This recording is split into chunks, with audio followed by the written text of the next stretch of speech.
Hi, Nick here from Best Body Health Coach. So in this video, I want to talk to you about how does stress affect weight loss. It actually affects it almost more than overeating. So let's have a look. The symptoms of high cortisol, because that's what stress does. It creates cortisol. And cortisol is a hormone produced by the adrenal glands, which get overworked when you're under a lot of stress. So one of the symptoms is belly fat. You get a flabby belly, not a hard belly, a flabby belly. So it like hangs over your belt. We call it a pendulous belly, like a pendulum. You lose protein in your thighs and in your butt muscle. So that's what it goes for. It starts chewing away at your butt muscles and your thighs, and you start to get like no butt and thin legs. High blood pressure. So that's another symptom of high cortisol levels. Acne, anxiety and nervousness, low tolerance to stress. So you're the guy that doesn't like the slow drivers or the slow internet or the noisy kids, or the incompetent employee. That's definitely a symptom of high cortisol levels. Blood sugar problems. Your blood sugar is always going up and down and no one knows why. They don't know. They think there's something else wrong with you.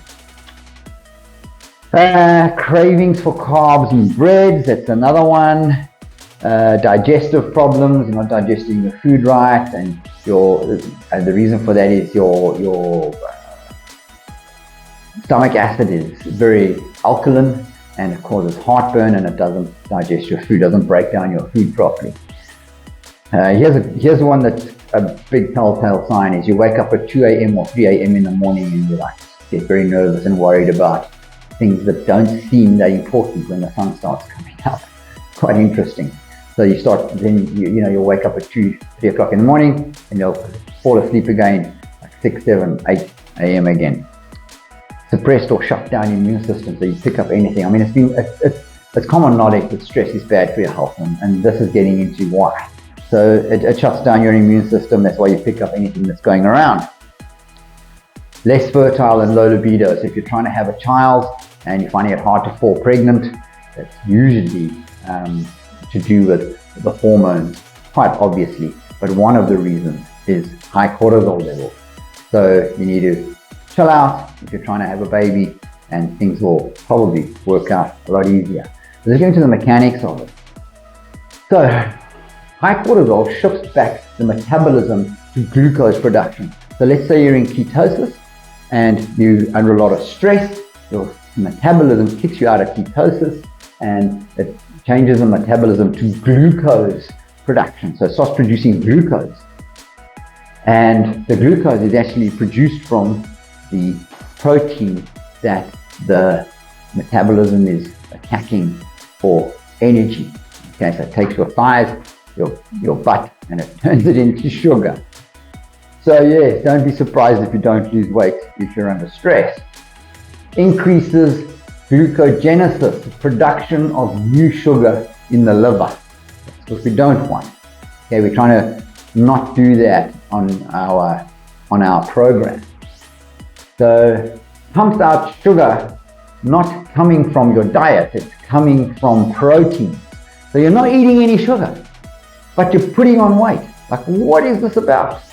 That's what's happening. It's actually making sugar out of the protein in your body, and it's kicking you out of ketosis, and it's pushing up your insulin levels and dwindling spiral. You get this like a vicious cycle, and it just gets worse and worse and worse. All right, so even fat and ketones are turned into glucose. So you're doing all this hard work on this program, and you're eating your fat and you're eating your veggies and your moderate protein, and the body starts going for its own protein and it turns it into sugar, and it turns your ketones that you've worked so hard to get it into sugar. So it's like the stress is such a horrible little thing. All right, significantly raises your blood sugar. So they've taken like diabetic type 1s who who are constantly checking their blood sugar to see how it's going. And when they're under stress, they cannot understand why their blood sugars go up, then insulin levels go up, and then it pulls your blood sugars down, and then the guy's like getting dizzy and passing out, and he doesn't understand what's happening. So that's what's basically happening is it's pushing sugar into your system from your protein that is made from your protein, which is increasing insulin levels to get the sugar out of your system, which takes all the sugar out of your system, and then you crash because you're on a low carb diet and high fat diet. Okay.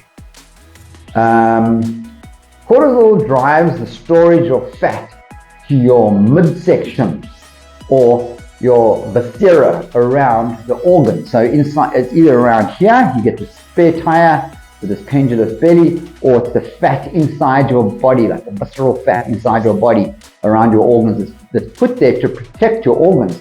Because now, when you're under stress, the body feels like it's threatened. So it tries to protect the organs and it packs fat up around those organs. And the liver, and equals midsection weight and skinny legs. So you see these guys walking around who have, or girls even, and they have this midsection that's quite big, and they have no butt and skinny little legs. You can absolutely be sure this person has had some kind of traumatic event in their life which they never really recovered from, or they are currently experiencing a stressful situation or prolonged stressful situation in their life. Okay, so then what we need is the remedy. Find out what or who is causing the stress and handle it. So sometimes it's not necessarily an easy thing to just disconnect from a person like your mom or your husband or your wife or something, and they are causing the stress in your life. You can't just like say, well, I'm out of here, you know. So you have to handle it, and there's various ways of handling it. So you can go for long walks in nature, and don't go for long walks like this, looking down at the floor. You go for long walks and you get your attention out of your head and you look at objects, notice things, notice people. Even if you do notice people, notice what you like about people, not what you don't like about people. So you walk around and you start getting out of your head.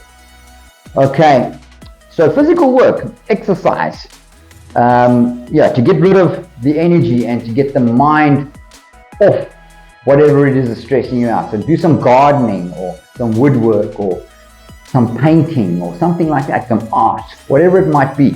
It'll get you out of your head. Vitamin B1 is essential. Vitamin D, potassium, magnesium. It relaxes you. It helps the nervous system relax. So you need to be able to take a lot of those vitamins and those minerals to, actually do the physical handling on the nervous system. In the meantime, the other things up there will be handling like the emotional, or you want to call it spiritual side, or whatever side you like to call that. All right, and apple cider vinegar, that's to acidify the body so it can absorb the minerals and the nutrients. So you put apple cider vinegar in you, it pushes up your stomach acid and it makes you absorb your food better, because you're not absorbing your food because of the stress. Remember that.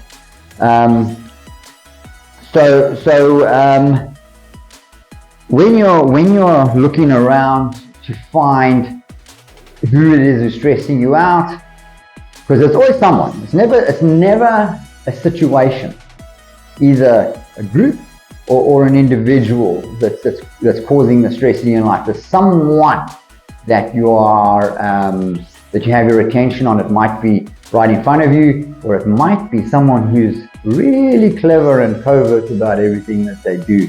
They're these kinds of people who never validate you or say what a job well done, but they're constantly watching what you're doing. They're constantly trying to see if you're doing something wrong. Or they're the kind of person who, if you're trying to learn to play the piano, they'll come over and put their hand on your shoulder and go, not everybody can be a great piano player, but keep trying. So, you've got to have a look around you for those kinds of people. If you want to know more about that, We have quite a lot of information on how to identify people that are stressing you out, but that's for a whole nother video.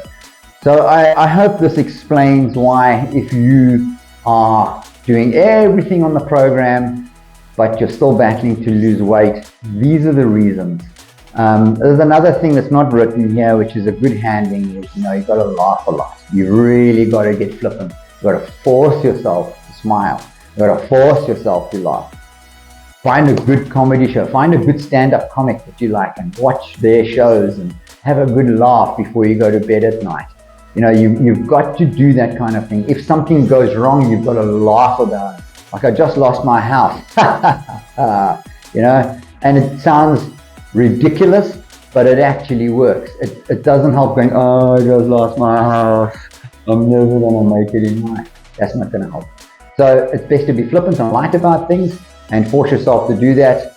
I'm a living example of how to do that. So I think I take everything very lightly and everything very flippantly, and people think I'm crazy sometimes, but it works. I'm a reasonably stress-free individual. We're all living life, and life does come at you, and it does certain things to you that you that you don't like. But it is life, and we are living on planet Earth with all these things around us. So anyway, here's the deal. That's why if you're stressed out or have a stressful situation, you won't lose weight. I hope that helped.